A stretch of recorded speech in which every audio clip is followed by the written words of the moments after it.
जय हिंद। आप सभी को डीप स्टडी में बहुत बहुत स्वागत है।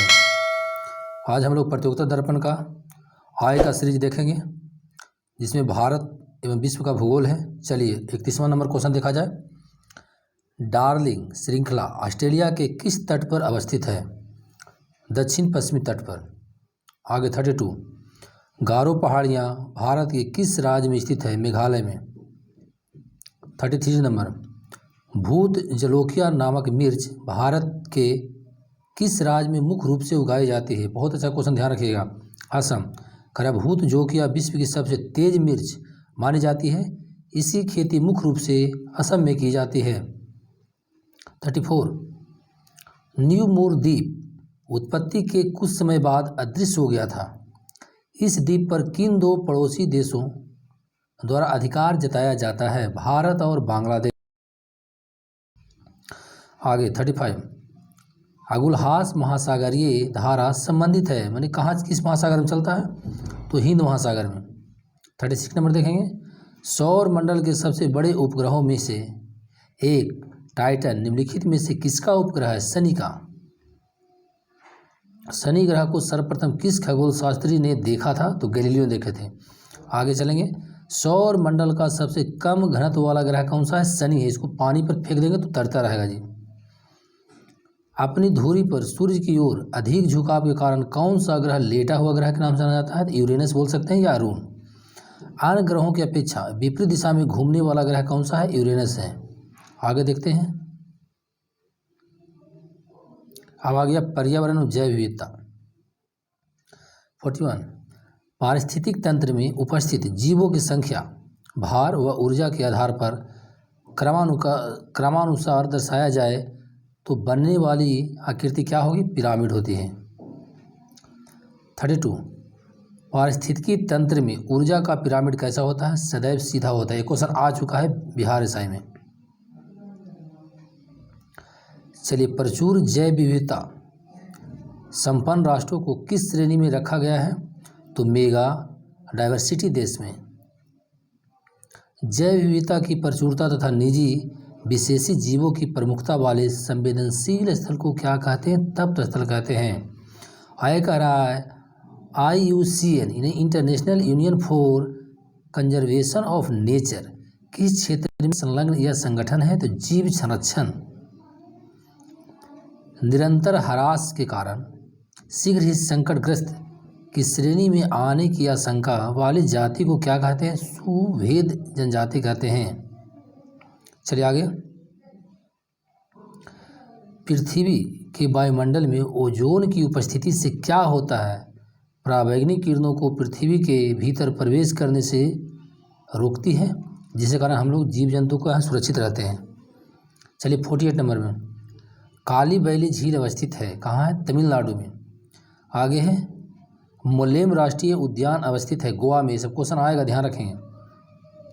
जीवों की संकटग्रस्त जातियों को सूचीबद्ध करने वाली पुस्तक को क्या कहते हैं? तो रेड डाटा बुक कहते हैं। अब क्या है? अर्थव्यवस्था देखेंगे।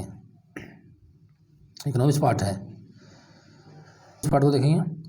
51, स्टैगफ्लेशन क्या होता है? तो मंदी के साथ मुद्रास्फीति। किस एजेंसी के द्वारा भारत की राष्ट्रीय आय का अनुमान लगाया जाता है? केंद्रीय सांख्यिकी संगठन। आगे देखेंगे हम लोग 53 नंबर। इस आयोग ने सतत विकास की सर्वोत्तम परिभाषा दी, कौन सा दिया था? तो सतत विकास की सर्वोत्तम परिभाषा ब्रंटलैंड आयोग ने 1987 में अपनी रिपोर्ट आवर कॉमन फ्यूचर में दी थी। चलिए 54 नंबर। संयुक्त राष्ट्र महासभा द्वारा सतत विकास हेतु अपनाए गए संकल्प में 15 वर्षों के लिए कुल कितने लक्ष्यों को प्राप्त करने का निर्धारण किया गया है? तो कितना है? 17 लक्ष्यों को। हेडलाइन मुद्रास्फीति को मापने के लिए भारत के निम्नलिखित मूल सूचकांकों में से कौन सा माना जाता है? तो WPI होलसेल प्राइस इंडेक्स। चलिए 56 नंबर क्वेश्चन देखते हैं। अगर सरकार RBI द्वारा सरकारी प्रतिभूतियों के खिलाफ ताज़ा मुद्रित धन खर्च करने का विकल्प चुनती है तो इसे रखा जाना चाहिए। कहाँ रखा जाए? तो घाटा वित्त पोषण में। मुद्रा का अवमूल्यन भुगतान घाटे के संतुलन को सही कर सकता है, क्योंकि यह विदेशी मुद्रा में निर्यात की कीमत कम करता है और घरेलू मुद्रा में आयात की कीमत को बढ़ाता है। आगे देखेंगे 2021-22 के बजट में वर्ष 2020-21 के लिए राजकोषीय घाटा कितना अनुमानित किया गया है, तो सकल घरेलू उत्पाद का 9.5% यानी 9.5%। चलिए 59, भारत में वित्तीय स्थिरता मंच की स्थापना कब हुई, तो 1999 में। ध्यान रखें, क्वेश्चन अच्छा है। मानव गरीबी सूचकांक यानी HPI की अवधारणा मानव विकास रिपोर्ट 1997 में प्रस्तुत की गई, लेकिन मानव विकास रिपोर्ट ने इसे बहुआमी गरीबी सूचकांक यानी MPI द्वारा किस वर्ष में प्रस्तावित कर दिया गया, तो 2010 में। चलिए आगे देखते हैं अब क्या है। समान विज्ञान एवं तकनीकी है। वायुमंडल की ऊपरी परत यानी ओजोन मंडल द्वारा किस प्रकार के विकिरणों का अवशोषण किया जाता है, तो पराबैंगनी विकिरणों का अवशोषण कर लेती है। पक्षियों को बहुत ऊंचाई पर उड़ते समय सांस की परेशानियां क्यों नहीं महसूस होती है, क्योंकि उनमें अतिरिक्त वायुकोश होते हैं। परमाणु बम के विस्फोट में भारी मात्रा में ऊर्जा किसके कारण निकलती है, तो द्रव का ऊर्जा में परिवर्तन होता है। कौन सा विटामिन मनुष्य के रक्त के जमने के लिए जिम्मेदार है, तो विटामिन K है। हींग प्राप्त की जाती है फेरुला पौधे से। बहुत अच्छा क्वेश्चन है। हींग किससे प्राप्त की जाती है, फेरुला पौधे से। चर्म रोग के उपचार में प्रयोग किए जाने वाला रेडियो आइसोटोप कौन सा है, तो रेडियो फास्फोरस है। कौन सी गैस उच्चतम ऊष्मीय मान रखती है, तो प्राकृतिक गैस। औद्योगिक बहिस्राव द्वारा किए जाने वाले जल प्रदूषण को रोकने के लिए कौन से अपतृण को उपयोगी पाया गया है, तो जलकुंभी को। चलिए 69 नंबर क्वेश्चन देखेंगे। ढालू सड़क पर पत्थर लुढ़काना उधर ऊपर की ओर उठाने से अधिक आसान होता है, क्योंकि पत्थर को लुढ़काने में किया गया कार्य इसे उठाने की अपेक्षा कम होता है। चलिए 70 नंबर क्वेश्चन देखेंगे। अति लघु समय अंतरालों को सही मापने के लिए किस घड़ी का प्रयोग किया जाता है, तो परमाणु घड़ियों का प्रयोग किया जाता है।